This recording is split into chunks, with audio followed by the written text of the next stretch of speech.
ಸುದ್ದಿಗಾಗಿ ಸಿದ್ದು ನ್ಯೂಸ್.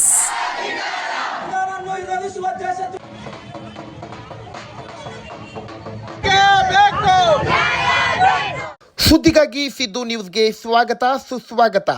ಮಾನವ ಬಂಧುತ್ವ ವೇದಿಕೆ ವತಿಯಿಂದ ಸುಪ್ರೀಂ ಕೋರ್ಟ್ ಮುಖ್ಯ ನ್ಯಾಯಮೂರ್ತಿಗಳಾದ BR ಗವಾಯಿರವರಿಗೆ ಹಾಗೂ ಮುಖ್ಯ ಸಂವಿಧಾನ ಪೀಠಕ್ಕೆ ಅವಮಾನ ಮಾಡಿರುವ ವಕೀಲನನ್ನು ಬಂಧಿಸಿ ದೂರು ದಾಖಲಿಸಲು ಕೇಂದ್ರ ಸರ್ಕಾರಕ್ಕೆ ಆಗ್ರಹಿಸಿ ಬೃಹತ್ ಪ್ರತಿಭಟನೆ.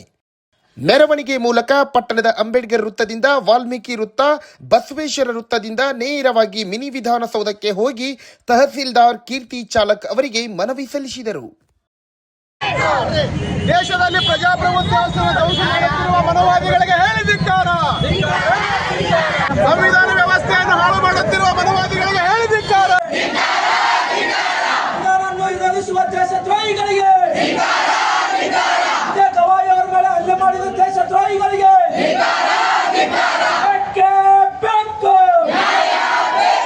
ಈ ಸಂದರ್ಭದಲ್ಲಿ ಶ್ರೀನಿವಾಸ್ ಪೂಜಾರಿ ವಕೀಲರು, ಪ್ರಭುಗೌಡ್ ಪಾಟೀಲ್ ಜಿಲ್ಲಾ ಅಧ್ಯಕ್ಷ, ಮಾನವ ಬಂಧುತ್ವ ವೇದಿಕೆ, ಚೆನ್ನಪ್ಪ ಕಟ್ಟಿಮನಿ, ಹರೀಶ್ ನಾಠಿಕರ್, ರವಿ ನಾಯಕ್ ತಾಲೂಕು ಸಹ ಸಂಚಾಲಕ, SM ನೆರಬೆಂಚಿ ತಾಲೂಕು ಸಂಚಾಲಕ ಇವರು ಮಾತನಾಡಿದರು. ಷಡ್ಯಂತ್ರವನ್ನ ಈ ದೇಶದಲ್ಲಿ ನಡೆಸ್ತಾ ಇದ್ದಾರೆ ಸಂವಿಧಾನ ವಿರೋಧಿಗಳು. ನಾವು ನೋಡ್ತಾ ಇದ್ದೇವೆ, ದೇಶದಲ್ಲಿ ನಿರುದ್ಯೋಗ ತಾಂಡವಾಡ್ತಾ ಇದೆ, ಬಡತನ ತಾಂಡವಾಡ್ತಾ ಇದೆ. ಕಲಿಯುವಂತ ಮಕ್ಕಳಿಗೆ ಒಳ್ಳೆಯ ಒಂದು ವಸತಿ ಶಿಕ್ಷಣ ಸಿಗ್ತಾ ಇಲ್ಲ. ಆ ಸಿಕ್ಕಿರ್ತಕ್ಕಂಥ ಶಿಕ್ಷಣಕ್ಕೆ ತಕ್ಕ ನೌಕರಿ ಕೂಡ ಸಿಗ್ತಾ ಇಲ್ಲ. ನೌಕರಿ ಇಲ್ಲ ಅಂತಂದ್ರೆ ಸರ್ಕಾರಗಳು ಹೊಣೆ ಹೊತ್ತು ಅವರ ಜೀವನ ನಿರ್ವಹಣೆಗೆ ಬೇಕಾಗಿರ್ತಕ್ಕಂಥ ವ್ಯವಸ್ಥೆಯನ್ನು ಕೂಡ ಮಾಡ್ತಾ ಇಲ್ಲ. ಇಂತಹ ದುರ್ಧರ ಪರಿಸ್ಥಿತಿಯಲ್ಲಿ ದೇಶದಲ್ಲಿ ಹಲವಾರು ಸಮಸ್ಯೆಗಳಿವೆ. ಆ ಸಮಸ್ಯೆಗಳ ಬಗ್ಗೆ ಮಾತನಾಡಬೇಕಾಗಿರ್ತಕ್ಕಂಥ ಸರ್ಕಾರಗಳು, ನ್ಯಾಯಾಲಯಗಳು, ಇಂದು ನ್ಯಾಯಾಲಯಗಳು ಧ್ವಂಸ ಆದ್ರೆ ಪ್ರಜಾಪ್ರಭುತ್ವ ವ್ಯವಸ್ಥೆ ಧ್ವಂಸ ಆಗ ಹೋಗ್ತದೆ. ಈ ನ್ಯಾಯಾಲಯ ವ್ಯವಸ್ಥೆ ಧ್ವಂಸ ಆದ್ರೆ ಪ್ರಜಾಪ್ರಭುತ್ವ ವ್ಯವಸ್ಥೆ ಧ್ವಂಸ ಹೋಗ್ತದೆ. ಅಂತದ್ರಲ್ಲಿ ನ್ಯಾಯಾಲಯದ ಮುಖ್ಯ ನ್ಯಾಯಮೂರ್ತಿಗಳು, ಸರ್ವೋಚ್ಚ ನ್ಯಾಯಾಲಯದ ಮುಖ್ಯ ನ್ಯಾಯಮೂರ್ತಿಗಳ ಮೇಲೆ ಒಬ್ಬ ಜಾತಿವಾದಿ ಮನಸ್ಥಿತಿಯ, ಒಂದು ಸಂವಿಧಾನ ವಿರೋಧಿ ಮನಸ್ಥಿತಿಯ ದೇಶದ್ರೋಹಿ ಸುಯೆಸಲಿಕ್ಕೆ ಪ್ರಯತ್ನ ಮಾಡ್ತಕ್ಕಂಥದ್ದು ಕೇವಲ ಒಬ್ಬ ವ್ಯಕ್ತಿ ಮೇಲೆ ಸುಯೆಸಲಿಕ್ಕಂತ ಪ್ರಯತ್ನ ಅಲ್ಲ, ಅದು ಇಡೀ ಸಂವಿಧಾನಕ್ಕೆ ಮಾಡಿರ್ತಕ್ಕಂಥ ಅಗೌರವ, ಇಡೀ ದೇಶದ ಪ್ರಜಾಪ್ರಭುತ್ವ ವ್ಯವಸ್ಥೆಗೆ ಮಾಡಿರ್ತಕ್ಕಂಥ ಅಗೌರವ. ಇದನ್ನ ಖಂಡಿಸಿ ಇಡೀ ದೇಶಾದ್ಯಂತ ದೇಶ ಪ್ರೇಮಿಗಳು, ದೇಶ ರಕ್ಷಕರು, ನಮ್ಮ ಪೂರ್ವಿಕರು ಕಟ್ಟಿಕೊಟ್ಟಿರುವಂತಹ ಸುಂದರ ಭಾರತವನ್ನ, ಒಂದು ಸಂವಿಧಾನ ಭಾರತವನ್ನ, ಒಂದು ಸ್ವತಂತ್ರ ಭಾರತವನ್ನ ನಾವೆಲ್ಲರೂ ಉಳಿಸ್ಕೊಳ್ಬೇಕಾಗ್ತದೆ. ಸಂವಿಧಾನದ ಬಗ್ಗೆ ಅಗೌರವವನ್ನು ತೋರಿಸಿದಂತ ಆ ಕಿಶೋರ್ ಎನ್ನುವಂತ ವ್ಯಕ್ತಿಗೆ ಮರಣದಂಡನೆ ಶಿಕ್ಷೆ ಕೊಟ್ಟರು ಕಡಿಮೆ ಅಂತ ಹೇಳಿಕೆ ನಾನು ಇಷ್ಟಪಡ್ತಾ ಇದ್ದೀನಿ.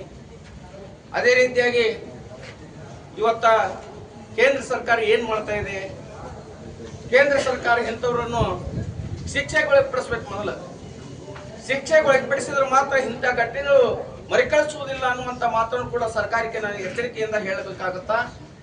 ಅದೇ ರೀತಿಯಾಗಿ ವಿದ್ಯಾರ್ಥಿನಿಯರು ಕೂಡ ಅನೇಕ ರೀತಿಯಾಗಿ ಈಗಾಗಲೇ ಹೇಳಿದರು. ಬಂಧುತ್ವ ವೇದಿಕೆಯ ಸಂಚಾಲಕರು, ವಿದ್ಯಾರ್ಥಿ ಪರಿಷತ್ತಿನ ರಾಜ್ಯ ಅಧ್ಯಕ್ಷರು ಕೂಡ ಎಲ್ಲಾ ರೀತಿಯಾಗಿ ಹೇಳಿದರು.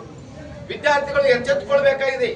ಹೇಳಿ ಎದ್ದೇಳಿ ಮಲ್ಕೊಳ್ಳೋದಲ್ಲ, ನಿಮ್ಮ ಭವಿಷ್ಯದ ರೂಪರೇಷೆಗಳನ್ನು ಬದುಕೋಕ್ಕಾಗಿ ನೀವು ಅನೇಕ ಮಹಾತ್ಮರ ಒಂದು ಅಧ್ಯಯನವನ್ನು ಮಾಡಬೇಕಾಗತ್ತ. ಇವತ್ತು ಈಗ ಧ್ವನಿ ಇಲ್ಲಾರ್ದವರು ಧ್ವನಿಯಾಗಿ ಕೆಲಸ ಮಾಡ್ರಪ್ಪ ಅಂತ ಡಾಕ್ಟರ್ ಬಾಬಾ ಸಾಹೇಬ್ ಅಂಬೇಡ್ಕರ್ ಹೇಳ್ಯಾರ.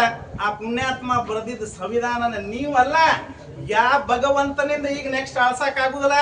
ರಕ್ತ ಕ್ರಾಂತಿ ಆಗತ್ತಿ ದೇಶದಲ್ಲಿ, ರಕ್ತ ಕ್ರಾಂತಿ ಸಂವಿಧಾನ ಅರ್ಥ ಮಾಡ್ಕೋಬೇಕು. ನಾವು ಬದುಕಿದೆ ಭಾರತ ದೇಶದ ಡಾಕ್ಟರ್ ಬಾಬಾ ಸಾಹೇಬ್ ಅಂಬೇಡ್ಕರ್ ಅವರ ಸಂವಿಧಾನನ ನಾವು ಎಲ್ಲಾ ಧರ್ಮದವರಿರ್ಲಿ, ಯಾವುದೇ ಜಾತಿಯವರ ವಿರೋಧಿಲ್ಲ, ಯಾವುದೇ ಧರ್ಮದ ವಿರೋಧಿಲ್ಲ. ನಿಮ್ಮ ಧರ್ಮದ ಆಚರಣೆಗಳು ನೀವು ಮಾಡ್ಕೋರಿ. ಆದ್ರೆ ನಮ್ಮ ದೇಶದ, ನಮ್ಮ ಎಲ್ಲಾ ಜಾತಿ, ಧರ್ಮ, ಎಲ್ಲಾ ವರ್ಗಗಳ ಗ್ರಂಥ ಯಾವುದಾರಿದ್ರು ಅದು ಡಾಕ್ಟರ್ ಬಾಬಾ ಸಾಹೇಬ್ ಅಂಬೇಡ್ಕರ್ ಬರೆದಿರುವಂತ ಸಂವಿಧಾನ. ಸಂವಿಧಾನ ಮುಟ್ಟಕ್ಕೆ ನಾವು ಬಿಡುವುದಿಲ್ಲ. ಸಂವಿಧಾನ ಅಲ್ರಿ, ನಮ್ಮ ದಲಿತ ದಮನಿತ ಸಮಾಜದವರು ಬೆರಳೆಣಿಕೆ ಅಷ್ಟು ಕೂತಿರ್ತಾರೆ ಸ್ವಾಮಿ. ಆ ನ್ಯಾಯಪೀಠದಾಗ ನಾವು ಬಹಳ ಜನ ಇಲ್ಲ, ಬಹಳ ಬೆರಳೆಣಿಕೆ ಅಷ್ಟದೀವಿ ಆ ಪೀಠದ ಮೇಲೆ ಕುತ್ಕೊಂಡವ್ರು. ನಮಗೆ ಅವಕಾಶನೇ ಸಿಗುದಿಲ್ಲ. ನಮ್ಮ ಶೋಷಿತ ಸಮುದಾಯದ ಯಾರಾದ್ರೂ ನ್ಯಾಯಪೀಠಕ್ಕೆ ಹೋಗ್ಬೇಕಂದ್ರೆ ಅದಕ್ಕೆ ಯಾವ್ದಾರ ಷಡ್ಯಂತ್ರ ಮಾಡ್ತಾರ, ಹುನ್ನಾರ ಮಾಡ್ತಾರ. ನೋಡ್ರಿ ಅವ್ರ ಮನಸ್ಥಿತಿ ಹೆಂಗಾರ. ಈ ಸಂದರ್ಭದಲ್ಲಿ ಅಕ್ಷಯ್ ಅಜ್ಮನಿ, YH ವಿಜಯ್ಕರ್, ಪ್ರಕಾಶ್ ಸರೂರ್, ಆನಂದ್ ಮೂದರ್, ಪ್ರಶಾಂತ್ ಕಾಳೆ, SS ಮೇಟಿ, NB ರೂಡ್ಗಿ, ಹುಸೇನ್ ಮುಲ್ಲಾ ಇನ್ನಿತರರು ಭಾಗಿಯಾಗಿದ್ದರು.